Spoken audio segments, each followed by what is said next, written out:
Hello students, I am Ajay Pal Singh Negi from Government Model School, Lalotna, Jaunpur, Tehri Garhwal. Today we are going to discuss Unit 8, My Silly Sister of class 3rd, subject English, Marigold Book 3, and this is written by Rabindranath Tagore. Rabindranath Tagore.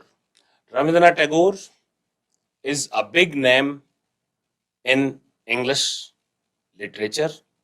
Rabindranath Tagore वो writer हैं जिन्होंने हमारी national anthem को लिखा है, जन गण मन, जो आप मॉर्निंग असेंबली में गाते हैं, वो रविंद्रनाथ टैगोर जी ने लिखी है। और साथ में रविंद्रनाथ टैगोर, जिनको हम गुरुदेव के नाम से भी जानते हैं, इन्होंने एक और देश की नेशनल एंथम लिखी है, और वो है बांग्लादेश की। बांग्लादेश 1972 में आज़ाद हुआ था और बहुत सारी इन्होंने अन्य चीज़ें लिटरेचर में लिखी हैं, और 1913 में इनको नोबेल प्राइज भी मिला है गीतांजलि के लिए। तो ये बहुत बड़े राइटर हैं। साथ में इन्होंने बच्चों के लिए भी बहुत सारी साहित्य की चीज़ें, लिटरेचर लिखा हुआ है। तो इन्हीं का लिखा हुआ छोटा सा पार्ट है ये, माई सिली सिस्टर। मेरी सिस्टर, उसका इतना दिमाग नहीं है, थोड़ा सा जो है वो अभी बचपना है उसके अंदर, तो that is my silly sister. The points which we are going to discuss in this chapter are reading the chapter. हम चैप्टर को रीड करेंगे और साथ ही साथ स्लाइड वाइज उसका एक्सप्लेनेशन करते हुए चलेंगे। Difficult words with their meanings, जहां कहीं भी कोई कठिन शब्द होगा उसका एक्सप्लेन करते हुए चलेंगे, उसकी मीनिंग्स क्लियर करते हुए चलेंगे। And verbs used in the chapter, जो एक्शन वर्ड्स हैं जिनसे हमें यह पता चलता है कि काम कौन सा हो रहा है, और उसकी जो फॉर्म्स है प्रेजेंट, पास्ट, पास्ट पार्टिसिपल और आईएनजी फॉर्म, यानी कि प्रेजेंट पार्टिसिपल फॉर्म, जो उसकी चौथी फॉर्म है, वो भी डिस्कस करते हुए चलेंगे, क्योंकि वर्ब्स की वजह से आपको बहुत सारे कंफ्यूजन होते हैं।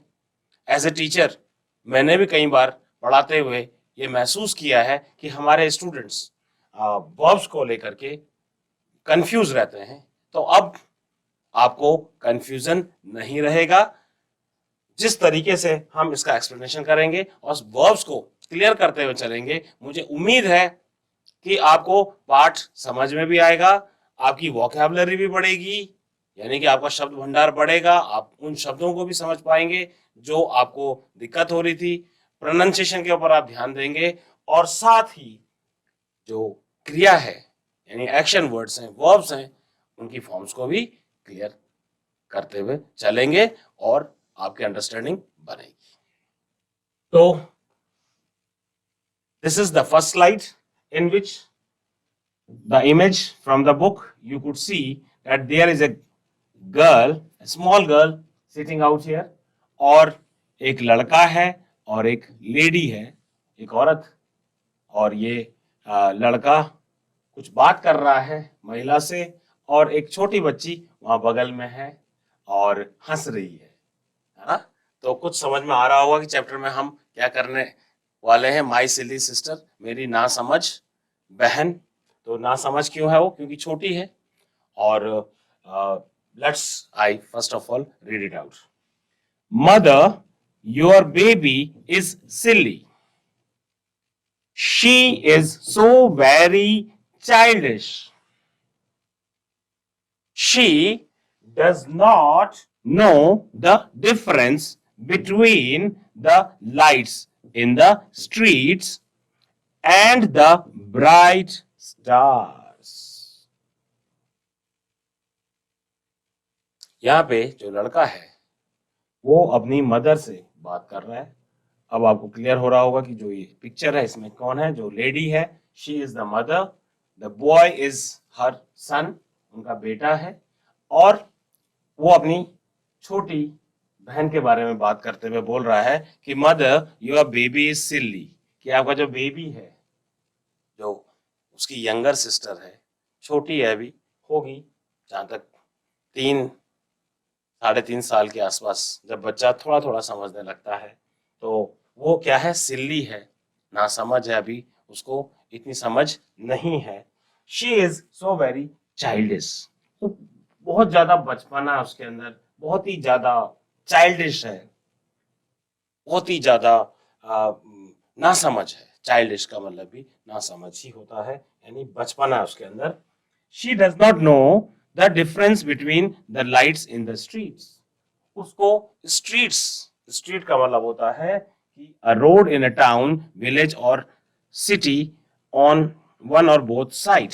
तो स्ट्रीट, गली, अगर हम हिंदी में बोलें इसको, तो इसको इसका मतलब होता है गली, और एक बीच में रोड होती है जिसके दोनों तरफ में या एक तरफ में मकान बने हुए रहते हैं, घर बने हुए रहते हैं छोटे बड़े, तो उसको जो है हम गली बोलते हैं। And in in English it is called as street. Street light सुना होगा आपने, जो गली में लाइट्स लगी रहती हैं, स्ट्रीट लाइट्स। तो तो बोलता है कि जो है कि आपका जो बेबी है, यानी मेरी छोटी बहन, उसे ये नहीं पता चलता है कि जो लाइट्स हैं वो स्ट्रीट की हैं या जो है वो ब्राइट स्टार्स हैं। उसको मतलब डिफरेंस पता नहीं है, डिफरेंस यानी कि अंतर पता नहीं है कि वो गली की लाइट जली हुई है, स्ट्रीट लाइट है, या स्टार्स की लाइट है। तो बच्चा कहाँ से समझेगा? बच्चे के लिए तो लाइट का मतलब लाइट ही है, तो कहीं से भी लाइट का सोर्स आ रहा है, मून भी उसके लिए वही है, सन भी वही है, और रात में अगर कोई लैम्प जल रहा है वो भी वही है, जब तक उसकी अंडरस्टैंडिंग नहीं डेवलप होती है। ऐसा होता है, आपने देखा होगा आपके छोटे भाई बहन, उनके साथ आपने देखा होगा वो भी इसी तरीके से बिहेव करते हैं, लेकिन धीरे धीरे जब वो चीजों को समझने लगते हैं तो वो पूछने लगते हैं कि ये क्या है, वो क्या है, और फिर आप उनको बताते चलते हैं, फिर वो नेक्स्ट टाइम पे उस शब्द से एड्रेस करता है, तो धीरे धीरे उसका डेवलपमेंट होता जाता है। समय के साथ साथ उसकी वोकैबुलरी, उसका शब्द भंडार बढ़ता है, और तब उसको समझ में आता है कि क्या स्ट्रीट लाइट है, क्या सन है, क्या मून है, क्या स्टार्स है। पहले तो सारी जो भी लाइट आ रही है, तो क्योंकि उसके पास शब्द भंडार नहीं होता छोटे बच्चे के पास, तो उसे लगता है कि सब एक ही है। When we play with pebbles, she thinks they are real food, she even tries to put them into her mouth. pebbles का मतलब होता है स्मूथ राउंड स्टोन, एक round stone that is found और नियर वाटर। तो गोल गोल जो पत्थर होते हैं, नदी के किनारे मिलते हैं या पानी के किनारे मिलते हैं, छोटे छोटे पत्थर जिनके साथ बच्चे खेलते हैं, those are called as pebbles.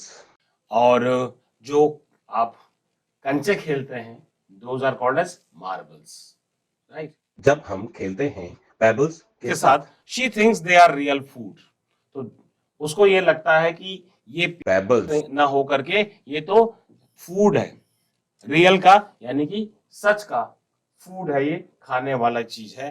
तो she even tries to put them into her mouth, वो अपने मुंह में भी डाल के खाने की कोशिश करती है उन पत्थरों को, है ना, छोटी है ना अभी।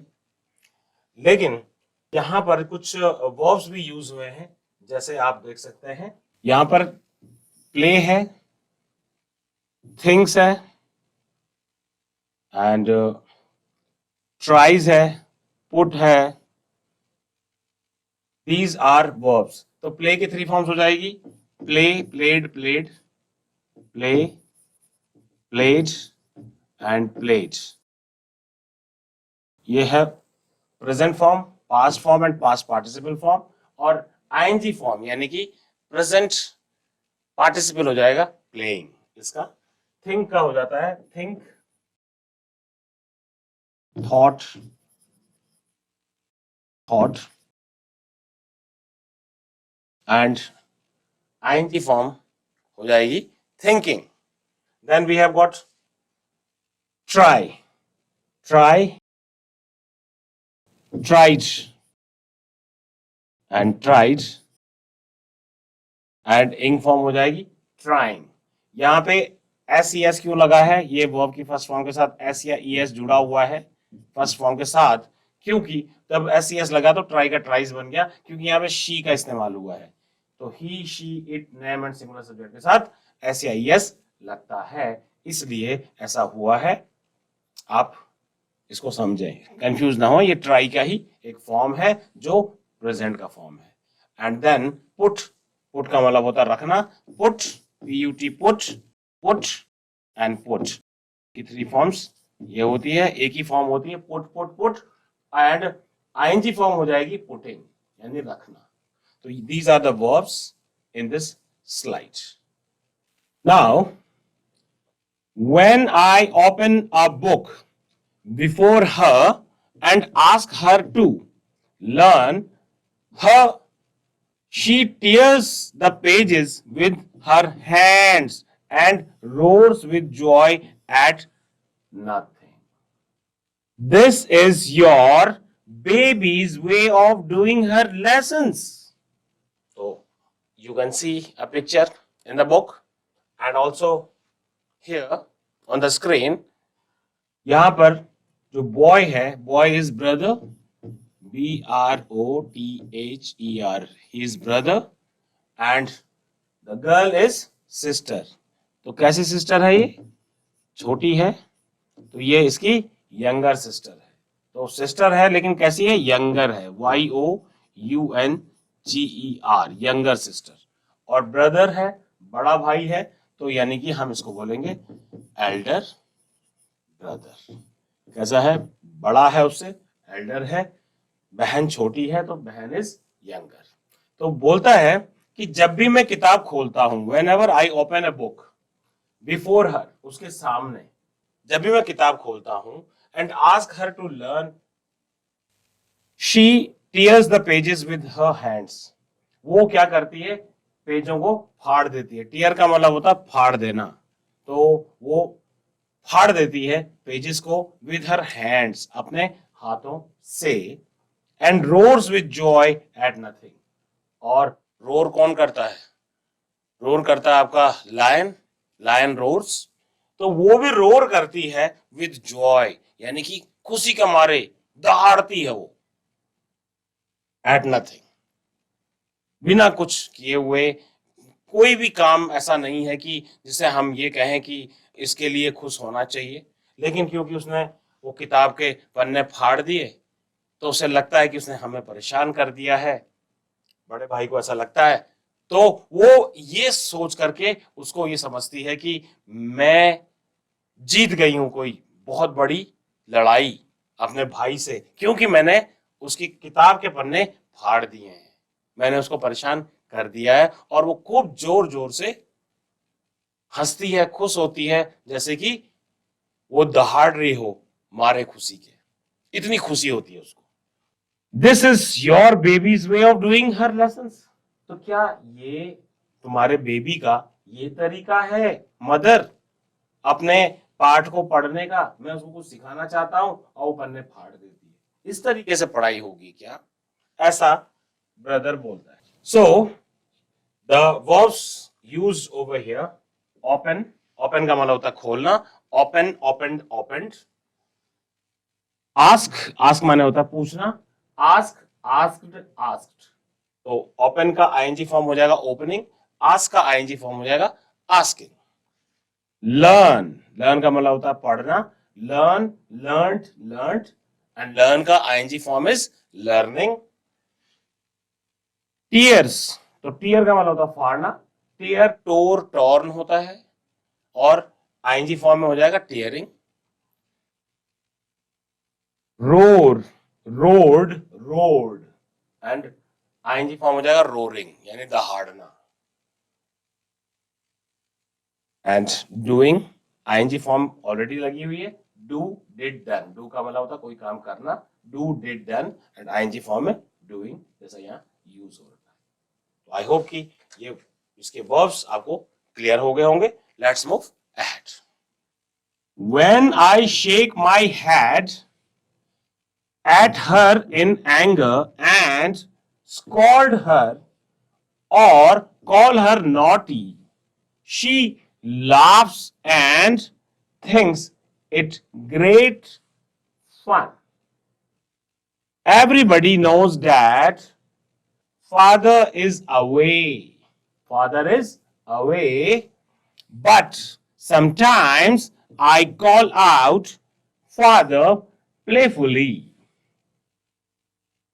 She looks quickly about her in excitement and thinks that father is near. What he's saying कि जब भी मैं अपना सर हिलाता हूं एट हर इन एंगर, मैं शेक हैंड का मतलब होता है ऐसे सर हिला करके डराता हूं छोटी बहन को कि तुम गलत काम मत करो, उल्टे काम मत करो, शरारत मत करो। गलत काम यहाँ पे शरारत से है ना। मान जाओ, कहना मानो, हल्ला मत मचाओ, उल्टे काम मत करो। तो गुस्से में इन एंगर मैं उसको आंख दिखाता हूं एंड स्कॉल्ड हर, उसको डराता हूं, धमकाता हूं, स्कॉल्ड करता हूं, उसको डराता हूं, उसको डांटता हूं। और कॉल हर नॉटी, और जब उसको नॉटी बोलता हूं, बदमाश बोलता हूं, नॉटी का मतलब बदमाश, कि तुम बदमाश हो, शी लाफ्स, तो वो क्या करती है, वो नाराज नहीं होती है, वो हंसती है, क्योंकि उसे इतनी समझ है। वो तो ये सोचती है कि शायद भाई खेल रहा है ऐसा करके, इसलिए वो हंस देती है। एंड थिंक्स, और सोचती है, इट ग्रेट फन, कि ये तो फन है, भाई ऐसा कर रहा है, ये तो बड़ा ही मजेदार चीज है, फन है, ये तो इंजॉयमेंट है, मनोरंजन है। Everybody knows that father is away, हर कोई जानता है कि फादर दूर हैं। बट समटाइम्स, लेकिन कुछ समय, I call out father playfully, कभी कभी मैं मजाक में ऐसे ही बोल देता हूँ, फादर का नाम ले लेता हूँ, जैसे फादर यही होंगे तो उनकी याद कर लेता हूँ उसके सामने। She looks quickly about her in excitement and thinks that father is near, और वो क्या करती है, क्विकली देखती है एक्साइटमेंट में। एक्साइटमेंट का मतलब होता है state of being excited, specially something interesting is happening, क्योंकि कोई चीज इंटरेस्टिंग होता है तो आदमी एक्साइटेड होता है, एक्साइटेड फील करता है, तो वो एक्साइटमेंट यानी खुशी, तो उसे लगता है कि ब्रदर फादर की बात कर रहा है, इसका मतलब फादर यहीं कहीं है, और वो इधर उधर देखती है। So as we have discussed the slide, let me discuss the verbs used in it. Shake, shake का मतलब होता है हिलाना। जब आप दवाई की कोई बोतल आप देखेंगे तो उसमें लिखा रहता है shake it well before use, कि यूज करने से पहले दवाई को पहले खूब सारा हिलाएं, ताकि जो ऊपर नीचे जो दवाई हो गई है वो मिक्स हो जाए और तभी उसको यूज करें। तो shake it well before use ऐसा लिखा रहता है दवाई की बोतल में। तो शेक का मतलब होता है हिलाना, है ना। तो सर को हिलाने को यहाँ पे शेक यूज हुआ है, तो shake, shook, shaken, and ING form हो जाएगा शेकिंग, शेकिंग। देन स्कॉल्ड का मतलब होता है डराना, scold, scolded, scolded, and ING form हो जाएगा स्कॉल्ड का scolding. Then call, call is the verb, call का मतलब पुकारना, call, called, called, and ING form हो जाएगा calling.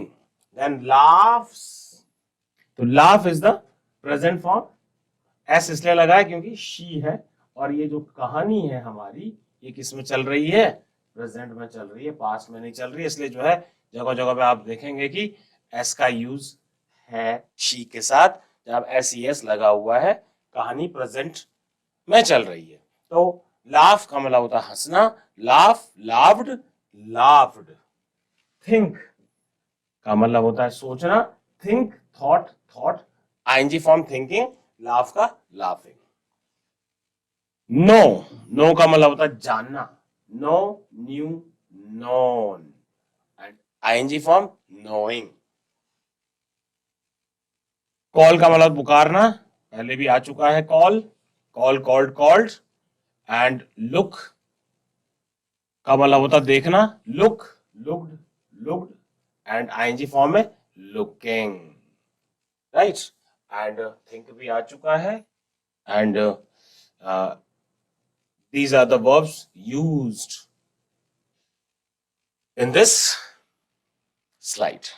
Now, again, there is a picture in front of you. There is a donkey and the boy, the elder brother, the younger sister, which is naughty one. So, what is happening? Sometimes I hold a class with the donkeys that our washerman brings to carry away the dirty clothes. I warn her that I am the schoolmaster and that she better not to make any noise. Only then she keeps quiet. I insist that she should call me Dada. So, the elder brother is saying that sometimes यानी कभी कभी I hold a class, मैं class लेता हूं donkey's के साथ, गधों के साथ, जो वॉशरमैन लेकर आता है अपने साथ, और क्या लेकर के जाता है फिर उन गधों में? डर्टी क्लोथ्स, यानी डर्टी यानी जो हमारे मैले गंदे कपड़े होते हैं उनमें गधों के ऊपर लाद के ले जाता है। तो मैं क्लास लेता हूं किसकी? अपनी छोटी बहन की, और मैं उसको ये बताता हूं, मैं उसको वार्न करता हूं, चेतावनी देता हूं कि मैं जो है स्कूल मास्टर हूं, मैं तुम्हारा स्कूल का मास्टर हूं, यानी तुम्हारा टीचर हूं। That you better not make any noise, और तुम शांति के साथ पढ़ाई करो और आवाज नहीं करोगे, नॉइज नहीं करोगे। नॉइज क्या मतलब? आवाज नहीं करोगे। Only then she keeps quiet, तब जा करके वो कभी शांत होती है, तब वो शांत होती है। आई इंसिस्ट, इंसिस्ट का मतलब होता है टू से formally that something is true, कोई चीज आप जोर से किसी बात को रखते हैं, तो I insist that she should call मी दादा, मैं उसको बार बार बोलता हूं कि बच्चे तुम मुझे दादा बोलो। Actually this is our writer is Bengali, जो वेस्ट बंगाल हमारा स्टेट है, वहां से हमारे रविंद्रनाथ टैगोर आते हैं, वहां पे बड़े भाई को दादा बोलते हैं, है ना? आप लोगों के भाषा में क्या बोलते हैं? हिंदी में भैया बोल देते हैं, बड़े भाई को भैया, तो वहां पे बोलते हैं दादा। तो यहाँ पे जो ये लड़का है एल्डर ब्रदर, वो अपनी सिस्टर को, जो कि छोटी है, अभी बोलना सीख रही है, कभी कुछ बोलती है कभी कुछ बोलती है, तो वो इंसिस्ट करता है कि आप मेरे को दादा बोले। Now the verbs used, hold, held, held. Hold, held, held, hold का मतलब कोई चीज पकड़ना, कोई चीज करना, तो hold, held, held and ING form holding. Bring का मतलब होता है लाना, bring, brought, brought and ING form हो जाएगी ब्रिंगिंग। कैरी, कैरी का मतलब कोई चीज लेके चलना, कैरी करना, कोई चीज होल्ड करना, कैरी करना, पकड़ के चलना, तो carry, carried, carried, ING form हो जाएगी कैरिंग। वॉर्न का मतलब चेतावनी देना, warn, warned, warned and ING form हो जाएगी warning.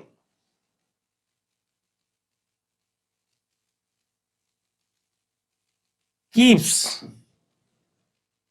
Keep, kept, kept, keep का मतलब होता है रखना, यहाँ पे क्योंकि शी है इसलिए एस यूज हुआ है, तो कीप का कीप्स बन गया है, अदरवाइज प्रेजेंट फॉर्म ही है कीप्स भी और कीप भी। तो keep, kept, kept and ING में हो जाएगा keeping.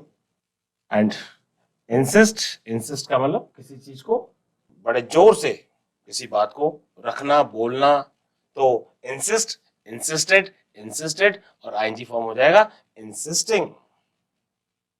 And call we have already done, call, called, called, and one is there, make, make का मतलब होता है बनाना, make, made, made, make, make, make, made, made and made, made, and ing form हो जाएगा making। Your baby wants to catch the moon. She is really funny. Mother, your baby is silly. She is so very childish. Mother, आपका जो baby है ना, वो moon को पकड़ना चाहता है. मून देखता है तो मून के पीछे पड़ जाता है. She is really funny. और वो फनी भी है, बहुत ही ज्यादा मजाकिया है. उसको देख करके खुशी भी होती है, बहुत मजाकिया है. मदर, योर बेबी इज सिली. आपकी बेबी जो है ना, छोटी बेबी, छोटा जो बच्चा है, मेरी छोटी बहन, मदर, वो क्या है, वो बहुत सिल्ली है, ना समझ है. अभी कब आएगी इसको अकल. She is so very childish. वो बहुत ही ज्यादा बचपना है उसके अंदर. क्या करूं मामा, what to do. So the verbs used over here, want, want, wanted, wanted. Want का मतलब चाहना, तो आईएनजी फॉर्म वांटिंग. कैच का मतलब पकड़ना, कैच, कॉट, कॉट, कैचिंग हो जाएगा आईएनजी में. And these the verbs, and silly का मतलब होता है foolish, right? यानी ना समझ. So this was the chapter. So my dear children, as this is one of the creation of Rabindranath Tagore. Rabindranath Tagore, जिनके बारे में हमने बात की थी कि 1913 में उनको नोबेल प्राइज लिटरेचर का दिया गया था, या उन्होंने जीता था. अपने जो कि उनकी किताब आई थी, that was Gitanjali. It was really fantastic thing to learn. जब आप बड़े होंगे तो आप पढ़ेंगे. और साथ ही उन्होंने बहुत सारी किताबें लिखी हैं, बहुत सारे महान कार्य किए हैं. हमारे इतिहास में रविंद्रनाथ टैगोर एक बहुत बड़ा नाम है. जब आप बड़े होंगे आप उनके बारे में और जानेंगे, पढ़ेंगे, और उनको हम प्यार से गुरुदेव रविंद्रनाथ टैगोर भी बोलते हैं. इन्होंने शांति निकेतन की स्थापना की थी, जो कि वेस्ट बंगाल, कोलकाता में है. और रविंद्रनाथ टैगोर ने हमारे देश का राष्ट्रगान और साथ ही बांग्लादेश का राष्ट्रगान भी लिखा था, जैसा कि हमने आपको पहले बताया था. तो उन्हीं की लिखी हुई एक कहानी थी ये, जो हमने डिस्कस की है. मुझे उम्मीद है कि आपको ये पसंद आई होगी. So that's all from my side. Thank you very much.